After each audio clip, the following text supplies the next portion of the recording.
Hi, folks. Aaron here, Wisconsin Family Podcast on a Tuesday. Today we center on the Green Bay Packers entering a pivotal offseason after their wild card exit once again. Jonathan Gannon now leading the defense. Brian Gutekunst faces a critical offseason and a lot of big decisions on the salary cap, free agency, and the draft to address the needs and chase that ever-elusive Super Bowl return, now 15 years in the making. We'll look at it a little bit more extensively here today. And we've got the Bucks trade deadline approaching Thursday, amid the Giannis rumors, of course, and Brewers spring training kicking off next week already. So 51 days until Brewers opening day. Can't wait for that. If you want to follow along, you can do that on X at Wisconsin_fam. YouTube, where the podcast is housed, youtube.com/@WisconsinFamily1, and on TikTok, Wisconsin_family. And you can always email us as well, WisconsinFamily1@gmail.com. Okay, so the Packers offseason begins with stability at the top, whether you agree with it or not, whether you like it or not. Goody, LaFleur, Russ Ball receiving multi-year extensions late last month, signaling the organization's commitment to continuity as they try and build toward that Super Bowl. The biggest addition, Jonathan Gannon as defensive coordinator, officially announced yesterday, of course. Gannon, fresh off his head coaching stint, which didn't go so good with the Cardinals, but brings proven play calling experience from his Eagles tenure, including the 2022 Super Bowl run. And from what I hear, a creative and adaptable scheme. LaFleur made a statement on it. By the way, speaking of LaFleur and the Cardinals, I saw just before we started recording the podcast here that Matt LaFleur was in Arizona today for his brother's introductory press conference. I got a comment on that, but I'll save that for a little bit later. But LaFleur made a statement yesterday talking about Gannon, called the hire thrilling, and I should hope so, considering that's his guy. It's his pick. I'd hope he'd be thrilled. Didn't bother waiting for Jim Leonard. He noted that Gannon inherits a unit with momentum despite the late season struggles. Micah Parsons continues ACL rehab from that December injury. Obviously remains a cornerstone. Xavier McKinney, second team All-Pro. He's going to be anchoring the secondary back next year, so that'll be good. And Devontae Wyatt returning from his injury to provide what we hope is once again interior disruption. More on that to come. Javon Bullard, still there too, offers versatility in the back end. So Gannon has some pieces to work with. And his approach, from what I have gathered, favors cover four to generate organic pressure from the front four, reducing the reliance on blitzes, or at least that's what I've been told. And this fits the talent that the Packers have, but it does highlight some issues. The run defense collapsed without Wyatt. Colby Wooden, Carl Brooks were inconsistent as every down options when they were forced into that. And there's been quite a bit of dialogue about adding size and power inside to complement Wyatt and create consistent pass rush, as seen by this piece from Packers Wire and Brennan Rupp. So I saw this earlier today, and I'm not going to go through it. So one of the bad things about the Packers continuing to exit during the wild card weekend over the last several years is that it means that the mock draft season comes upon us even sooner. And it's not my favorite part of the year, but it is interesting to see who maybe the Packers would be interested in. This from Packers Wire. They, of course, Packers no first round pick, but 52nd overall pick on this mock draft said Dominique Orange, defensive tackle out of Iowa State. And Rupp writes, the Packers need to beef up the interior of their defensive line, and Big Citrus, as he's known. Big Citrus would give new defensive coordinator Jonathan Gannon a powerful presence up front. Big Citrus is going to clog up running lanes. Former four-star recruit is stout at the point of attack and has the strength to blast through the line of scrimmage to impact the action in the backfield. Now, over the last 2 seasons in college, Orange has recorded 33 run stops and 5 tackles for loss. The Iowa State defensive tackle has some upfield juice and recorded 45 pressures over the past 3 seasons. He has the power to drive offensive linemen back to collapse the pocket. Now, this is part of what we're going to get into as well here, the end of that piece. With Green Bay needing help at cornerback, defensive tackle, and along the offensive line, it would be surprising if the first pick isn't one of those positions. Orange would provide immediate value as a 2-down run-stuffing defensive tackle who could add a little juice to the interior pass rush. So that would be good. I mean, you really saw, Devontae Wyatt was obviously good. He was a difference maker just like Micah Parsons was, but when he got hurt, that lack of depth showed through immediately. And I want to get into, for a second, some of the unrestricted free agents that the Packers have. So when it comes to the salary cap projections, it shows Green Bay slightly over or tight, around $1 to $5 million. Creative restructuring or selective moves will create space without major overhauls. Unrestricted free agents are going to present some tough calls, and there's some moves that need to be made. There's a lot of positions that need to be solidified. Left tackle Rasheed Walker tops the list. He's 8th, believe it or not, 8th among ESPN's top 50 overall. Now, obviously, I think his position has something to do with that. Strong market interest, no doubt, for him. But with that strong interest and some inconsistency for him, plus the fact that the Packers have drafted Jordan Morgan, you could see Walker depart for big money. Okay, so that may be one hole to fill. And I did want to mention this because it is a concern.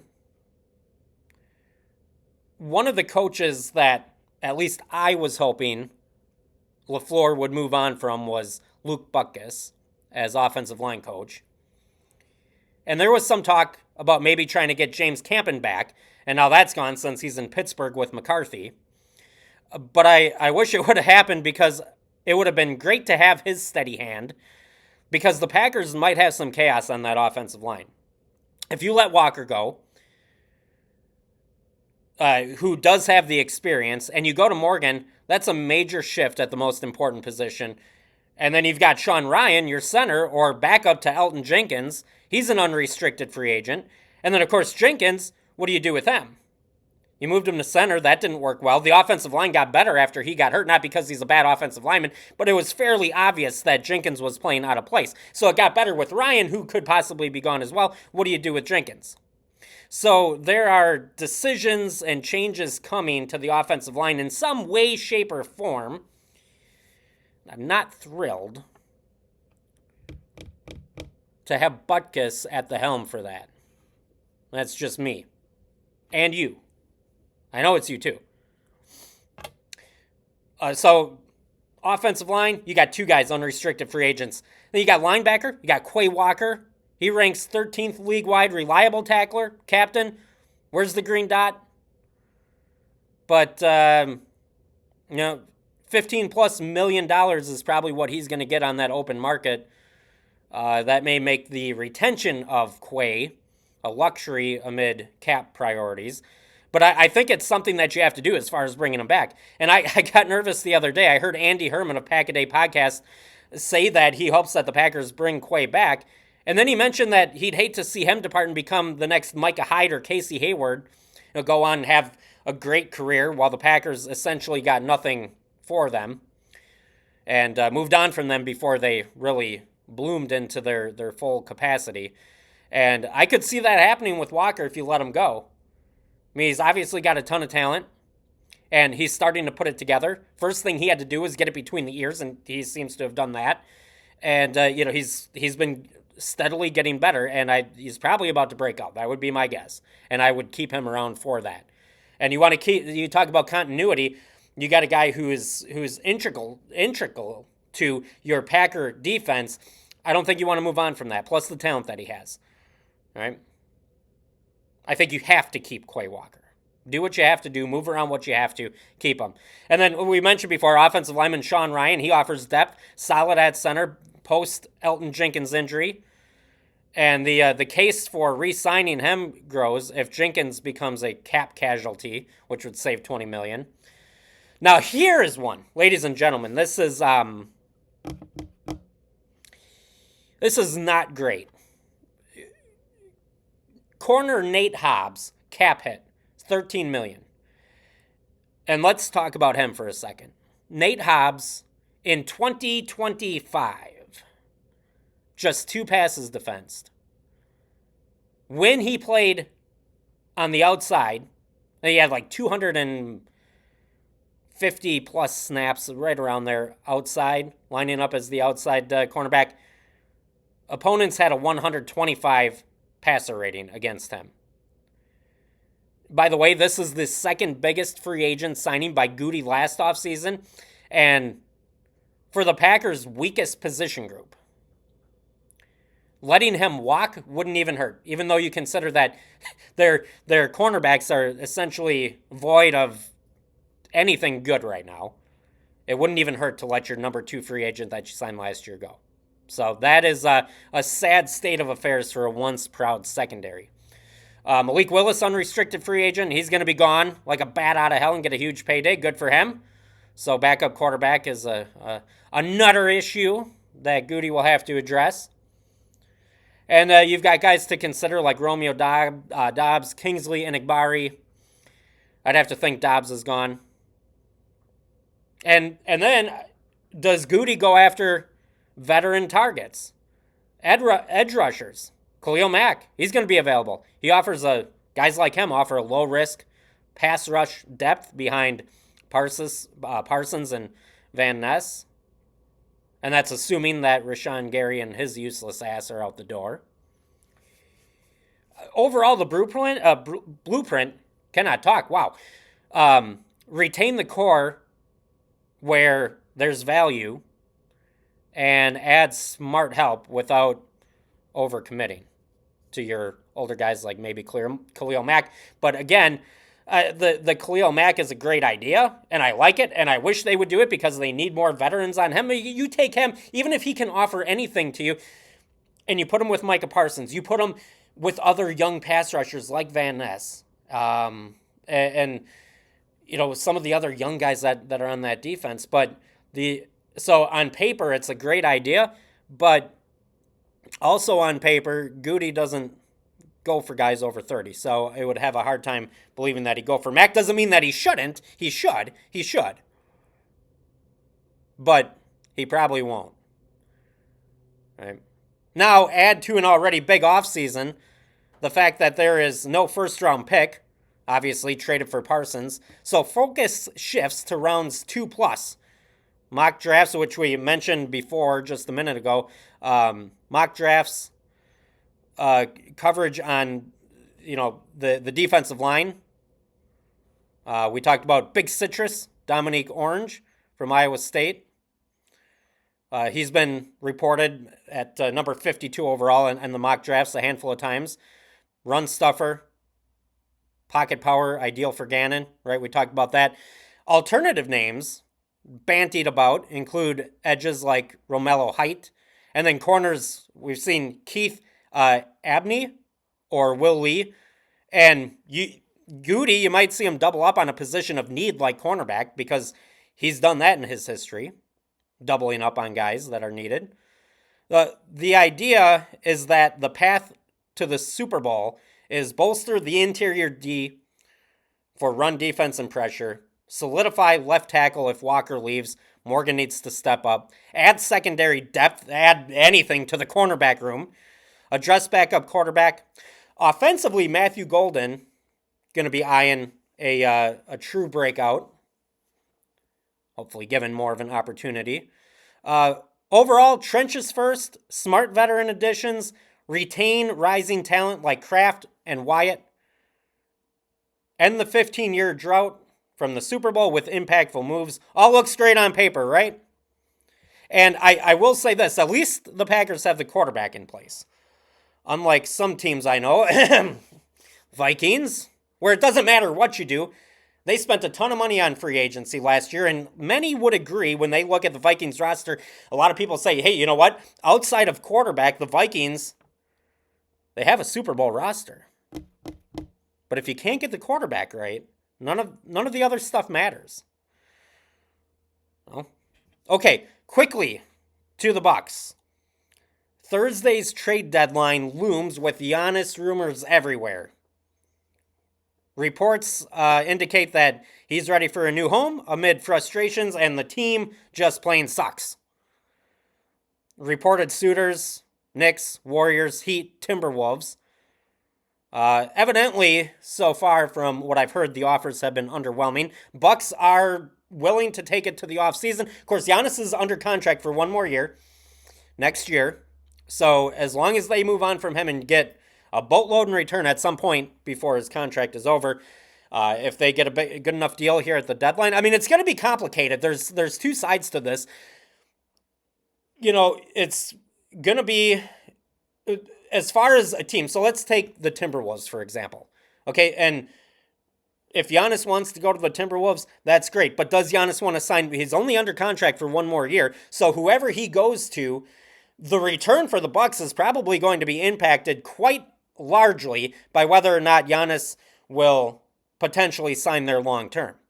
Because for a 1.5 year rental or a 1 year rental, what are you going to give up? As opposed to if you get Giannis in the building and then sign him to an extension, you're going to get more if you're the Bucks. So, you know, that's something to keep in mind. It would be great if it's a place that Giannis wants to go, because then he can sign there long term, which also brings more back for the Bucks, and then it's a win-win for everyone involved. But we'll see how that all plays out. But the Bucks are listening, and a move would reshape potential contenders in the NBA. By the way, the Bucks are tied for the worst odds. You know this? The Bucks are tied for the worst odds per Potawatomi Sportsbook to win the NBA title. Plus 100,000. That's right. A $10 bet wins you 10 grand. Let me say it again. A $10 bet wins you 10 grand if it hits. So there you go. Or you can take your $10 and throw it in the toilet and flush it. Think the Bucks are going to win never mind. I'm not even going to get into it. Brewers note, pitchers and catchers report, February 12th. Only 51 days until opening day. My post on X this morning for my daily Brewer countdown to opening day, and I always post a player who wears the number. Today, number 51, could have went with Peralta, who was just traded. No Freddie Peralta. I went with Trevor Hoffman, because while the rest of the world may forget that Hoffman was a Brewer, we never will forget that. But 51 days to opening day. Pat Murphy seeks rotation depth post Freddie Peralta trade. Brandon Woodruff once again anchors the rotation, and he's always available when the Brewers need a number one pitcher every couple years or so when they trade their top guy. And there's Woodruff come back up. Yep. Jesus Mate going to bring elite tools, as he is going to be at spring training for the Brewers. So, all good with that. Yeah, so real quick, just wanted to mention this. And I said it earlier. Mike LaFleur had his introductory press conference today with the Cardinals, and Matt LaFleur was in attendance for that. You know, in 2019, Matt LaFleur wanted his brother as the offensive coordinator. Could you imagine? I mean, he doesn't want to fire his friends. He didn't want to fire Maurice Strayton. He doesn't want to fire Rich Bisaccia. He didn't want to fire Joe Barry. Didn't matter how bad he was, and these are his friends. Could you imagine? He wanted his brother as the offensive coordinator. Could you imagine what it would take to fire him? If you were Matt LaFleur? Oh my. Mike LaFleur could have averaged 100 yards per game on offense for 5 years. And there's no chance in hell that Matt LaFleur would have fired him.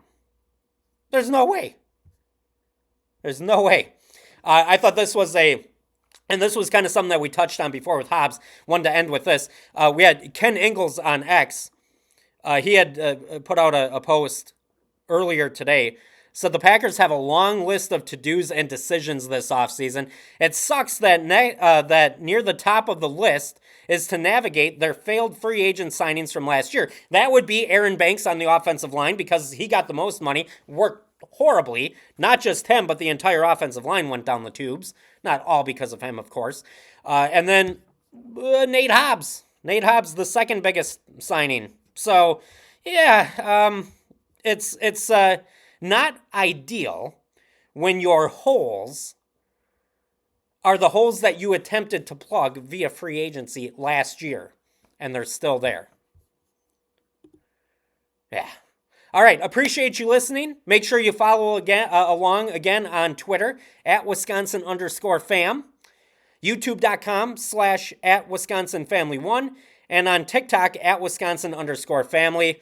Have a great day, subscribe, and leave a Go Pack Go in the comment section as well. Have a great day, folks.